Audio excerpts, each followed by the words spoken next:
When is the right time to start? As a young person, there's this feeling that you're not qualified yet, not there yet, that it's too early to start something. What do you say about this? Okay, I'm 26 years old. So that means that I left Covenant at the age of 19. And I started my company right after I graduated from Covenant. So that tells you that it's not too early. And qualifications don't matter in that way.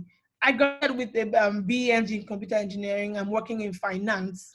So you could argue that I've had to do a lot of learning that were not in my certificate. So all of these things, they pale in comparison to your determination to actually start something. So like those feelings, push them aside and just go ahead and do it. If you have an idea, just go ahead and learn. You're not too young, you're not unqualified, you are there, it is time. Once you have that idea, it is time, right? What will I say to women wanting to build a team for their small businesses? Be careful, right? You need to build a team that respects you. That's the first thing. You need to build a team that believes in the vision, right? So when you're building a team for your business, it's very likely that you're building a team and you can't afford to hire people who undermine your authority. You can't afford to hire people who don't respect you. You need to hire people who will take instructions. So yeah, I would say consider those two things when you're trying to build a team for your small business. How do you determine if a person is someone you can trust to form a company with? Unfortunately, I can't help you there. I don't know. I think these are all personal indicators. From my own side, I was very lucky. I've known my co-founders for about 10 years because we were in Covenant together. I've known them. We've been friends since we're in 200 level. And so like I'm familiar with a lot of their mannerisms and their attitudes and everything. So I think that this is very, very personal, and you just need to look at the person. Can you trust the person? You know, I think that one generic indicator though is someone that you are friends with. You need to be friends with them. You need to like them because entrepreneurship is hard and you will fight. So you need to make sure that it's someone that after you finish fighting, you can still be friends. Can we get the recording from this audio? Stephen is in charge of that. I think he might be able to make that available to you. Yes, you will. How can you handle an existing customer that enjoys your service and finds it to pay? Look, I will say that a person that enjoys your service and can't pay you is not an advantage for you, right? I mean, yeah, they enjoy your service, but like as a business person, while you are like focused on being user-centric and making sure users enjoy your product, one of the most important things is getting the money to sustain that business. A customer that finds it difficult to pay you isn't your customer. What if you have to choose between your work and family, because women normally face this?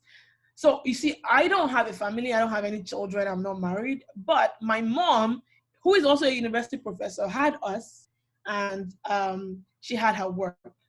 And she balanced it. I'm not going to say it wasn't hard. She definitely made some sacrifices, but she was able to do it. I think this is really about the woman and the person who is your partner in life, right? Is your partner willing to support you and pick up the slack when you sometimes have to prioritize work? Those are the questions you have to answer. And I think that like feeds into like the choices that women make in general, when it comes to life partners. You need to be able to pick someone who understands that sometimes you will have to prioritize work and they have to step in and do it. All the times when my mom was doing her PhD, when my mom was becoming a professor, my dad was home cooking for us. My dad always dropped us at school and picked us up. Actually, he did that all my life, right? He cooked for us. He he put us to bed and he did the dishes and stuff like that. So find someone who understands that them being your partner in life across board is not an insult. For a woman starting a business, what we advise her to focus on before choosing a co-founder? Mutual respect and friendship. Those are very, very key things. Mutual respect, not just like respect because you're like a business person, respect for you as a human being, and friendship because, as I mentioned before, it gets really tough. So you need to like start a business with people whom, even when you're fighting, you want to be in business with this person. Which book can you say has influenced me the most, and can I recommend those sources, please? So I don't read a lot of business books, and I'm really sorry. I typically read biographies more because I think I learn better from people telling me about their life. They're not particularly trying to tell me about business. They're just telling me what happened in their life. So I think that you may have to research that on your own. Now, I can say the ones I've been reading, though, so I can read those out. I have Super Pumped, The Battle for Uber, King of Capital, Liar's Poker, Shoe Dog, The Story of Nike by Phil Knight, Billion Dollar Whale, AI Superpowers, Bad Blood. This is the story of Theranos and how it crashed and burned. So I'm just starting a career in tech and I would like to know how to go about it. Well, starting a career in tech is like starting a career, right? Every business is tech enabled these days. So how do you go about it? Pick a company you like and start applying, start building up the skills that they'll need. Eventually you get your foot in the door. Starting a career in tech is much the same as getting a job, right? There's no like magic to it. There's no science to it. You just have to keep trying and trying and trying until you are able to finally get your foot in the door in one company. What market penetration strategies can I implement? Well, I don't know your business and I don't know the market, and I don't know what you're trying to penetrate for, so I can't really answer that question comprehensively. But you will have to employ many different kinds of marketing strategies to be able to get your target audience to use your products. How do I go about customer acquisition and maintenance? Same person, the same answer, same answer. I can't answer the question without knowing the specifics. Describe what I think the future of digital technology in Nigeria is. That's a very interesting question. Thanks for asking that. I think that the future of digital technology in Nigeria is one where a lot more services are going to make the jump from physical to online. Now, see, coronavirus, the COVID-19, has really hastened the work from home part of the future of digital tech. Who agrees with me, right? Like we have banks Absolutely. working from home. We have everyone is working from home these days. Somehow we're all managing to order from the market from inside. I haven't been outside of my street in about 7 weeks. And I've been eating, I've been doing everything I need to do. So you see, that's the future of digital technology. You know, the digital technology, everyone thinks about, you think about Internet of Things, you think about artificial intelligence, but that's not what it is for Nigeria yet. For Nigeria, is about taking the basics from the physical to the digital, right? Grocery services, delivery, food, everything that you're doing now during the time of COVID-19 is what a digital Nigeria can look like. We're ordering cabs to our homes before, but now it turns out you don't have to leave at all to do anything. Ordinarily, this webinar, I might have had to make the drive to Covenant University to come teach it, right? But now I'm seated in the comfort of my home, and so are you. And we're communicating, I'm answering your questions, and you're listening. That's what it looks like for a country like ours. We haven't been on the same level as the world when it comes to the technology revolution. The world is on the fourth digital revolution, but Nigeria has just started. And for us, in the medium term, the future of digital technology is definitely taking our basic services and making them internet enabled. Oh, that's all. Thank you guys. Thank you so much. Thank you so much. Thank you so much, Odun. This is really amazing. Can you hear me clearly? I can. Yes, I can. Awesome. Awesome. So thanks to our participants as well. So now let me dish my own questions to you. I hope I did well as a good lecturer while you were at CU, right? I did well. Yes, right? You didn't teach me like that. You taught me twice. Awesome. I hope you enjoyed my class. I did. Thank you. Okay. Now, I would like you to share now, particularly for students who are in school, what's it like starting a company from school? Is it a good recommendation? What do you think? You see, I think that it's really about your bandwidth, right? My younger sister, Tolokwe, she did business in Covenant from when she was in 200 level to when she left. And she still came out with a first class. So for some people, they can, and it will not affect their grades. For some people, they end up like moving their attention from something suffers, basically. Something. So if you are able to do it and make money from it, and your education doesn't suffer and the business doesn't suffer, then by all means go for it. It's good practice, actually. I think it's really great practice if you can pull it off. But some people can't, and that's also okay. It's okay to focus on the one thing that you know you can be successful at, and then go on to business after. Awesome. So now let's talk to Odun in Covenant University. So Odun now, she's graduated from Covenant University. She's the co-founder of PiggyVest. Now Odun needs to talk to Odun in Covenant University now, 2008 or 2000 no, that's 2010. So what will you tell Odun in Covenant University 2010? Now, what would you have done differently? Doing Covenant University 2010. What was I doing in 2010? I don't know. I was very focused. I was a really great student though. All my lecturers loved me. Entrepreneurially now. Entrepreneurially, I don't think I would have done anything different. What I did in Covenant University at the time was support my friends who were starting businesses. And I think that I would do that again. I would tell her to stick to that again. I had a goal in Covenant, and that was I wanted to be the best graduate student in computer engineering.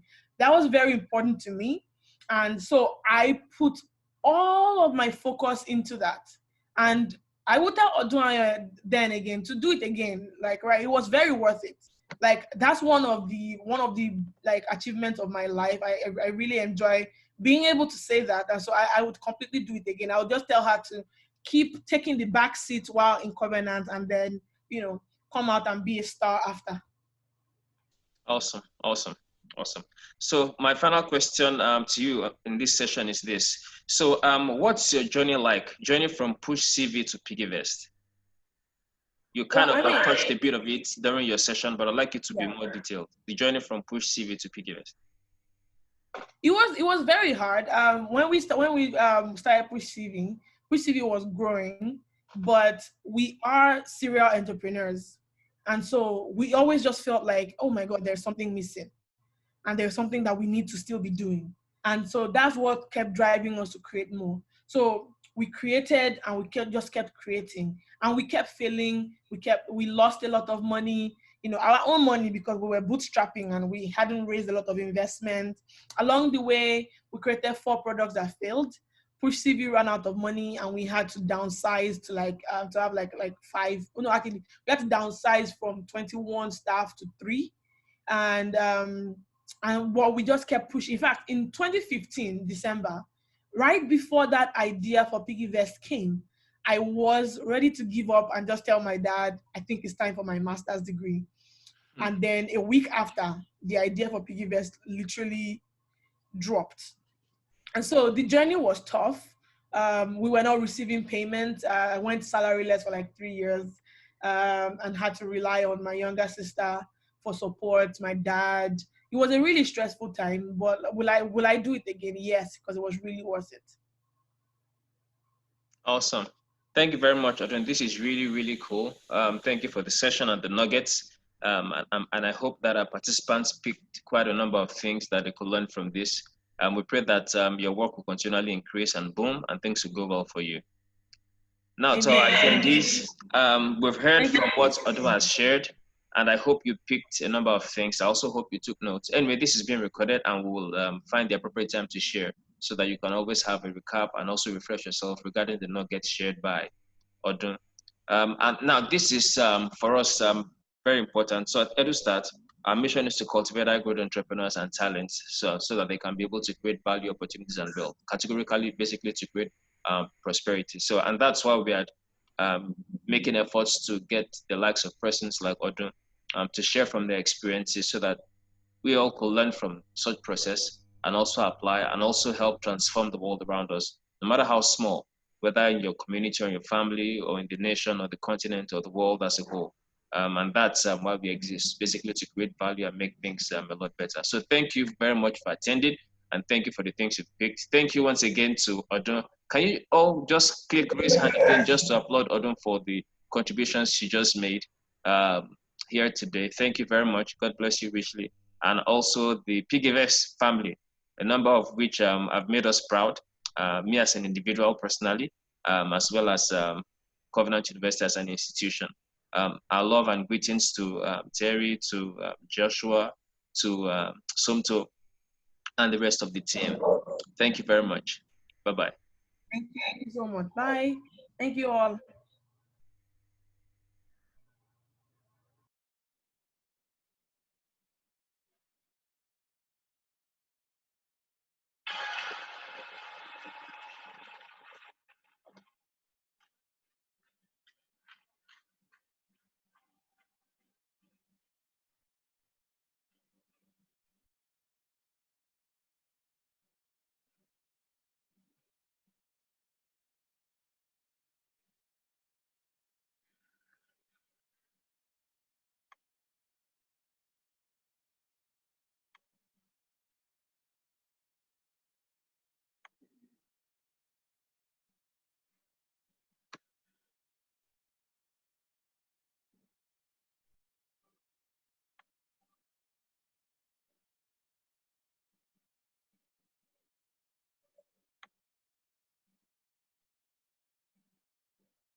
All right, I can see Isaiah Sadiq asking, I would like to know more about EduStart. Okay, I can see you're still here. All right, so EduStart basically is a think tank. It's an organization basically designed to enable entrepreneurship. So our mission basically is to cultivate high-growth entrepreneurs and talents in order to create prosperity. And the philosophy behind this is this.